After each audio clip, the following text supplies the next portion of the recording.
Buzz Nagpal for iGain.in, and today we're going to be taking a look at the Karbonn SmartTab 10. Now we unboxed this device, ran a bunch of benchmarks for you guys, and we also did a gaming review. Initially when I looked at this device, it seemed really promising for a price that it comes at. It's only 10,000 rupees in the market, and it comes with a dual core processor which runs at 1.5 GHz. It comes with dual Mali 400 GPU.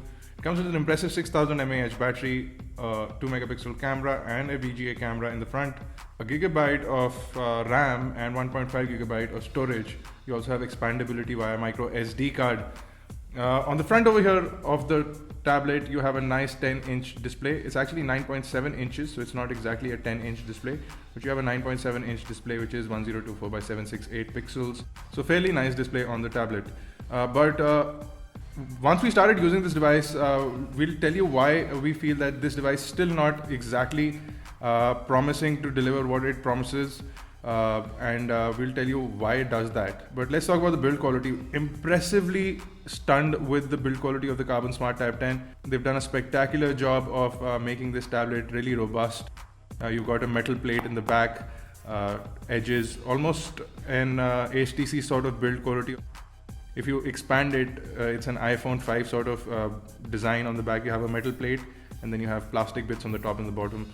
So it reminds you of an HTC phone or an iPhone 5 in terms of the design, but you do have a very nice and solidly built tablet. It is very, very heavy compared to other tablets in the price bracket, as well as even compared to the iPad in that respect. So it's a huge device and it is very heavy.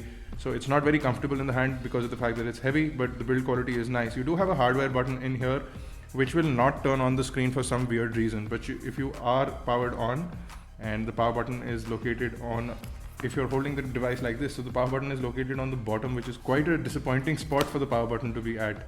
But either way, the power lock and unlock button is located at the bottom if you're holding it vertically. And once you unlock the device, essentially what this button does is bring you back to home. And that's about it. So this is the home button, and what it will do is every time bring you to the home screen of the tablet. The fact that it's running Jelly Bean also allows you to use Google Now on the tablet, which is good if you have a Wi-Fi connection, but that's about it. That's all that you can do. Unless you get a 3G dongle and connect it to this via the host cable, you'll only have Wi-Fi. The viewing angles of this tablet are fairly superior to the viewing angles that we saw on the Velox as well as the Tornado.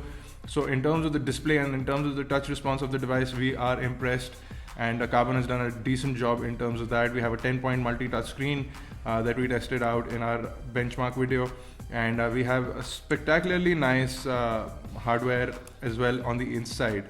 The fact of the matter is that on day-to-day usage, the device is performing just fine. You can browse the internet without any issues. You can check your mail.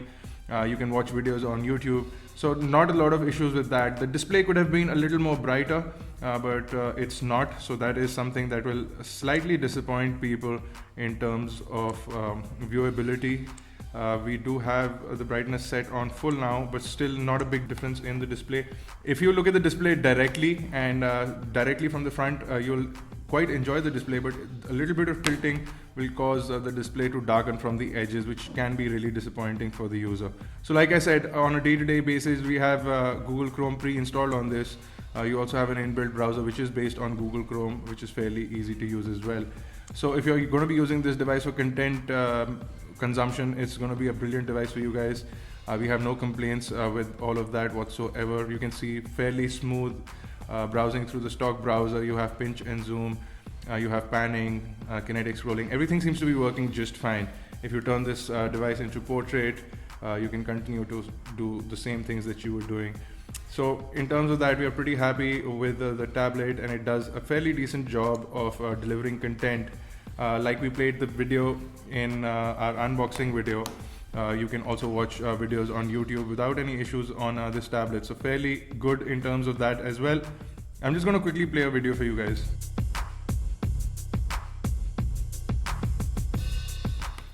The only slight bit of disappointment when using a video or when watching videos on this is the fact that the audio quality is not loud enough. The audio is not loud enough, and it could have been much louder.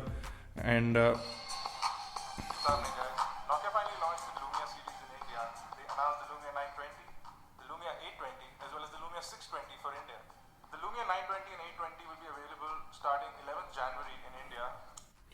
So as you can see, it plays back videos without any problems, without any jerkiness or stutter during video playback.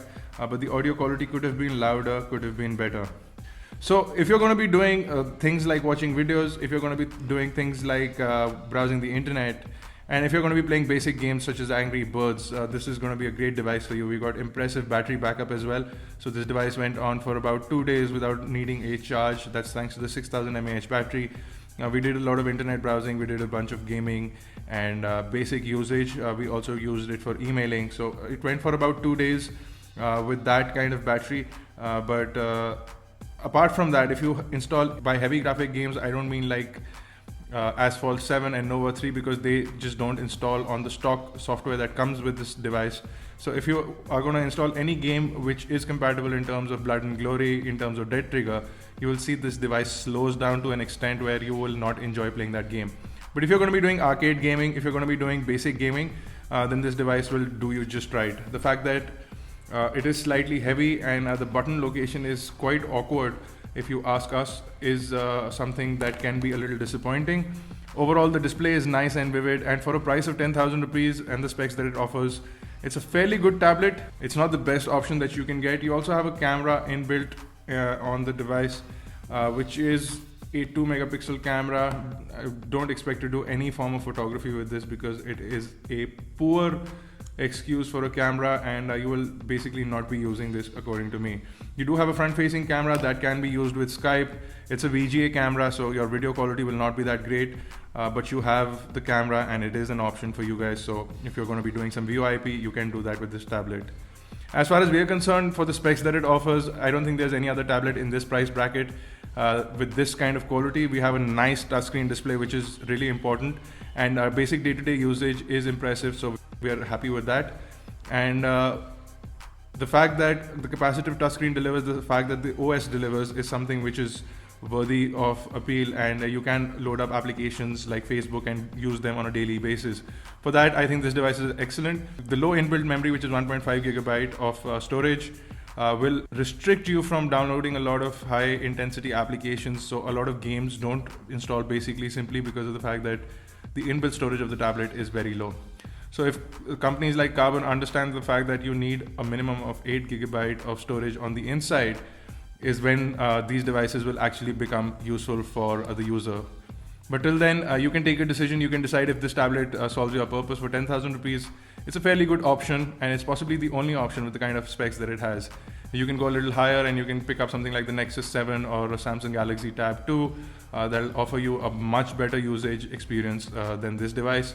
But then that goes into a different sector altogether. This is a cheap consumption tablet for 10,000 rupees. This is the current only option available.